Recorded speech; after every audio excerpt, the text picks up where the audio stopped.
दोस्तों, जो एक समय पर चीन किया करता था अब वह भारत करने लगा है, क्योंकि किसी दूसरे देश पर कब्जा करने का काम अब तक चीन किया करता था, लेकिन अब भारत ने भी ऐसा काम करना उल्टा चीन के साथ शुरू कर दिया है। जी हां दोस्तों, अब भारत ने चाइना की इकोनॉमी पर सेंध लगा दी है और इसके बाद चाइना ने इसके लिए जांच टीम तक बिठा दी। आखिर चीनी युवान पर भारत ने कैसे कब्जा किया और ऐसा करके भारत ने चाइना में मौजूद चीनी कंपनियों के अंदर हड़कंप मचा दिया है। ऐसे में क्या है पूरी खबर, चलिए इस बारे में आपको थोड़ा सा विस्तार से बताते हैं।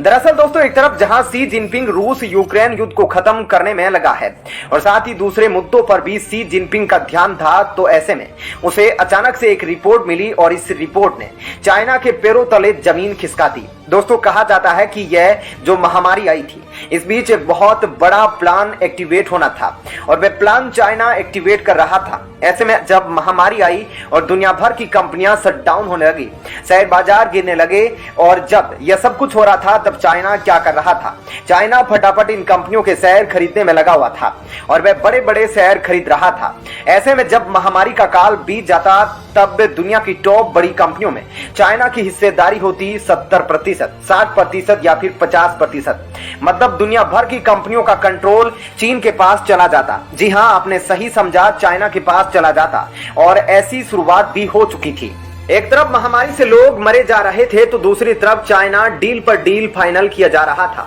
और इन देशों को जब होश आया तो वो फटाफट अपने देश में नियम कानून लेके आ गए और कहने लगे कि हमारी कंपनियों को बचाओ। लेकिन चाइना के मंसूबे तो कुछ और है और चाइना ने भी युद्ध छेड़ दिया। लेकिन यह आर्थिक युद्ध था और समय पर भारत भी पहुंच गया और भारत ने भी बचा लिया। और ऐसे में कुछ और देश थे जिन्होंने नियम कानून लगा दिए, जिसकी वजह से वे फिर बाल बाल बचे। ऐसे में चाइना का मंसूबा पूरा तो नहीं हुआ, लेकिन चाइना की रणनीति पूरी दुनिया को समझ में जरूर आ गई। अब ऐसे में सोचिए कि ऐसा ही झटका अगर भारत चाइना को दे रहा है, तो चाइना के पैरों तले जमीन निकलेगी या नहीं। तो आपको बता दें कि चाइना के साथ कुछ ऐसा ही हुआ है, जिसके बाद चाइना ने फटाफट ऑर्डर दे दिए हैं कि मेरी जितनी भी कंपनियां हैं, यानी कि चाइनीज कंपनियां, सब में देखो कि भारत ने क्या ऐसा गोलमाल कर दिया है। ऐसे में भारत तो अब जैसे का तैसा करने में लगा है। ऐसे में आप सोच रहे होंगे ये चीजें पता कैसे चली चाइना को, तो आपको बता दें, जैसा कि आपको स्क्रीन पर आर्टिकल दिख रहा है कि सचमुच ऐसा हुआ है और चाइना ने आदेश दे दिया है कि जितनी भी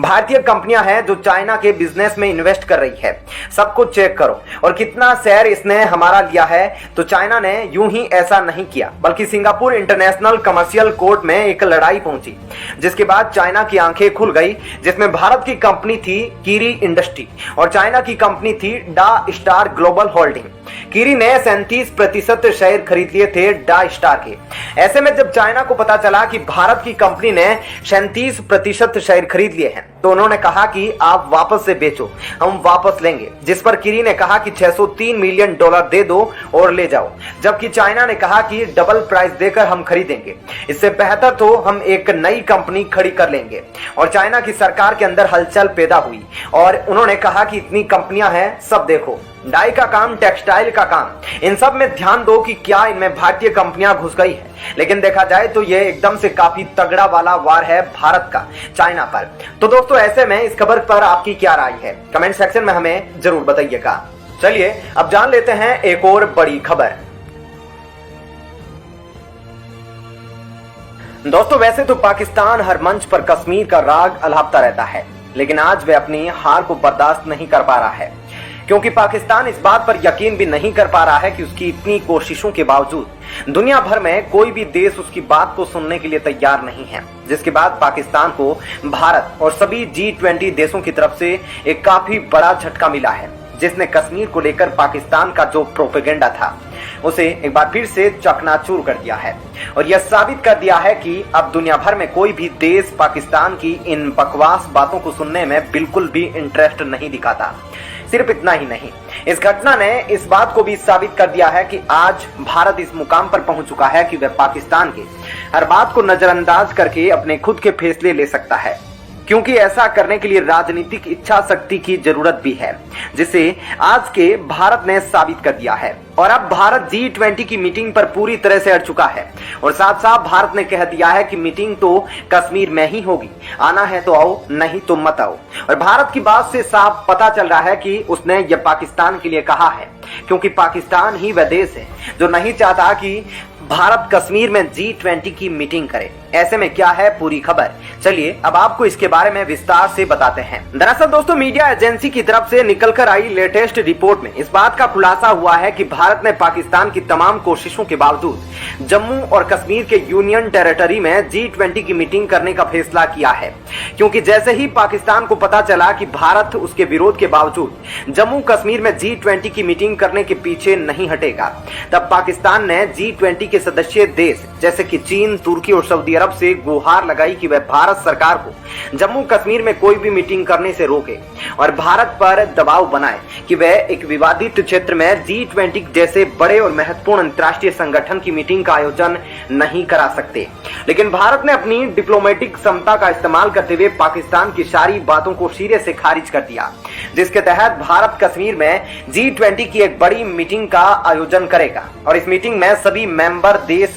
साथ में मिलकर भारत की प्रेसिडेंसी के तहत कल्चर और हेरिटेज को बचाने जैसे मुद्दों पर बातचीत करेंगे, जिसमें एक और बड़ा मुद्दा यह होगा कि हम कैसे हमारे कल्चर और हेरिटेज को टेक्नोलॉजी के जरिए बचा सकते हैं ताकि इनका इस्तेमाल एक मजबूत समाज के तौर पर किया जा सके, जिससे हम कल्चरल इंडस्ट्रीज को भी समर्थन दे सकेंगे जो पिछले सैकड़ों सालों से चले आ रहे हैं। आगे समझते हुए भारत की इस मीटिंग को G20 के लगभग सभी देशों को पूरा समर्थन है।